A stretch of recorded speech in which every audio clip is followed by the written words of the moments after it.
Assalamualaikum warahmatullahi wabarakatuh. Waalaikumsalam warahmatullahi wabarakatuh. Terima kasih Bapak Ibu. Selamat siang. Saya sebelumnya mohon maaf sudah mengganggu waktu jenengan dan terima kasih sebesar-besarnya karena jenengan sudah bersedia untuk hadir untuk bersedia terkait kegiatan saya yaitu berbagi praktik baik. Oke. Di sini saya akan memaparkan atau berbagi praktik baik terkait 7 jurus BK hebat yang kemarin saya laksanakan pelatihannya di Surabaya selama 4 hari. Oke, langsung saja.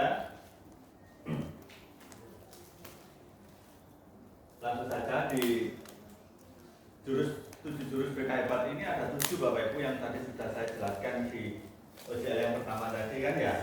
Nah, jadi saya rasa tidak perlu dijelaskan lagi apa saja jurusnya karena tadi sudah saya jelaskan. Langsung saja di OJL yang kedua.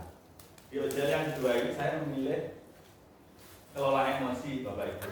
Karena apa tujuannya ini untuk siswa. Ya. Capaian pembelajarannya guru BK atau non BK bisa terampil menerapkan untuk di kelas membantu murid mengelola emosinya atau stres secara akademis. Mungkin banyak tugas atau apa. Nah itu loh tujuan saya untuk mengambil tema ini. EMC dalam menumbuhkan nuansa self social emotional learning di dalam kelas bisa menggunakan EMC Bapak Ibu, EMC 2. Terus yang berikutnya terkait siswa, kita di sini ada mengenalkan peta emosi, bisa disebut peta emosi. Ya, gimana caranya kita bisa memahamkan ke siswa atau mengenalkan siswa terkait emosi yang dirasakan. Macam-macam emosi seperti apa? Ya, ini namanya peta emosi. Terus yang kedua, berikutnya self regulation atau mengendalikan diri dengan memahami otak kita. Jadi gini Bapak Ibu, ini menurut apa ya saya lupa. Menurut Daniel Siegel ya, ini psikiater di luar menggunakan teori ini.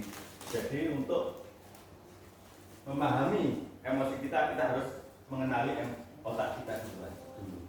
Jadi yang menurut Daniel Siegel ada neokortex, ada limbik dan reptil. Jadi otak yang bagian paling atas itu adalah dikatakan neokortex. Terus yang tengah itu limbik dan yang paling bawah ini adalah reptil.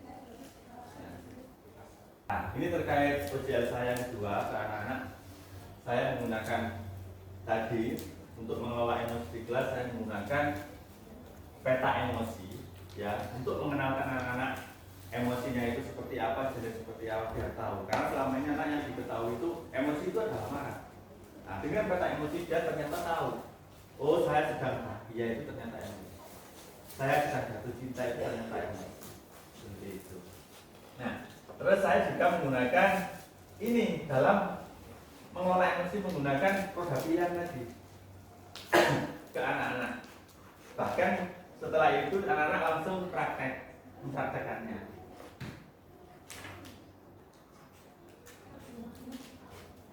Nah, ini di saat anak praktek. Jadi mereka berputar, nanti ketika dia berhenti di mana dia mempraktekannya, bermain peran. Setelah itu dia memilih. Nah, kira-kira apa untuk mengelola emosi? Menyelesaikannya itu apa? Nilai. Ini Pak, dia 10 detik, ya sudah dipraktekkan. Nah ini dia praktek itu. Senang sekali anak-anak Bapak Ibu ketika bermain seperti ini. Nah ini yang laki-laki.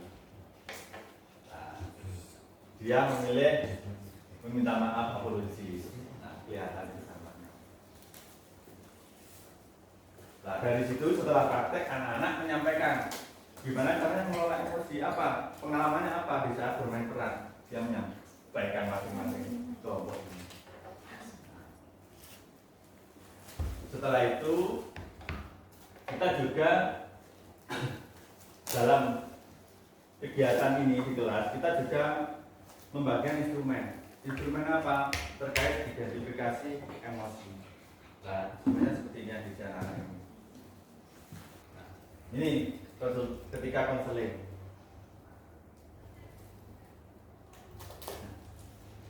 Ini Bapak Ibu, ini terkait pedoman observasi.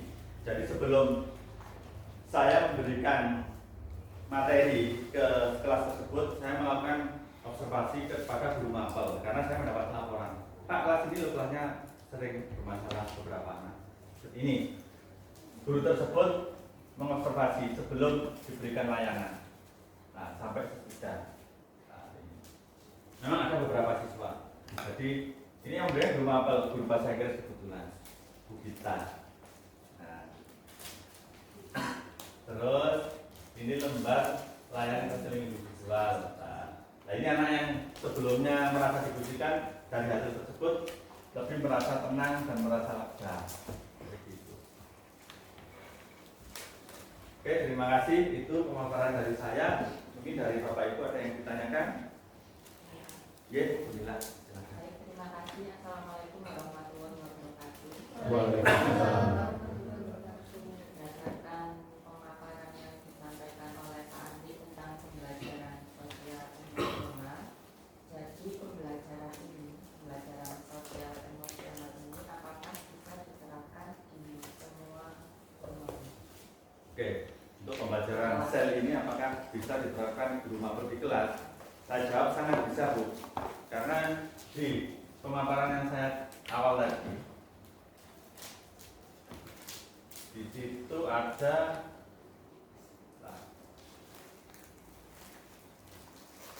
di situ ada yang namanya EMC, ya, empati, ya, empati terus mindfulness sama apa tadi? Nah, ya. Di situ karena ada EMC, gimana caranya di situ guru bisa menumbuhkan atau menciptakan nuansa sosial emotional learning. Jadi guru bisa empati. Jadi yang empati kan tidak hanya guru BK saja, semua guru mapel itu kan bisa empati. Terus bertanya secara mendalam itu kan bisa. Contoh seperti yang saya katakan tadi, jika murid jenengan itu ada yang terlambat, apa jenengan langsung kamu telat gak? Tidak niat, tidak minat di sini silahkan keluar. Kan belum tentu anak itu terlambat itu karena dia sengaja atau masih mampir ke warung kopi kan. Bisa jadi tadi banyak bocor atau meletus yang tidak diinginkan. Nah, mungkin dari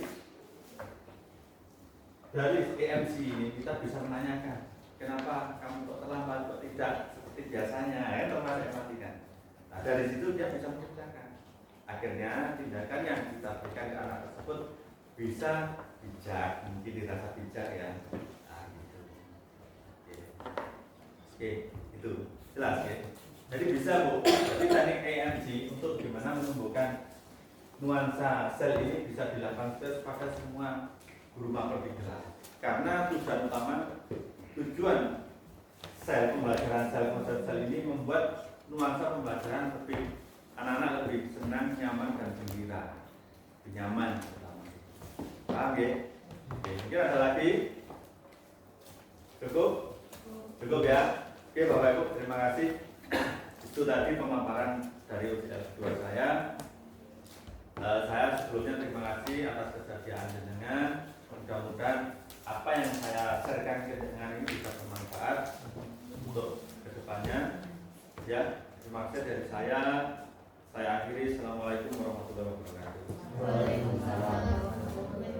Assalamualaikum warahmatullahi wabarakatuh. Saya Nadia Kansa Pratiwi, guru SMK Negeri 1 Kepanjen, guru BK. Di sini saya akan memberikan testimoni kepada Pak Andi yang sudah memaparkan materi tentang kenali potensi dan mengelola emosi.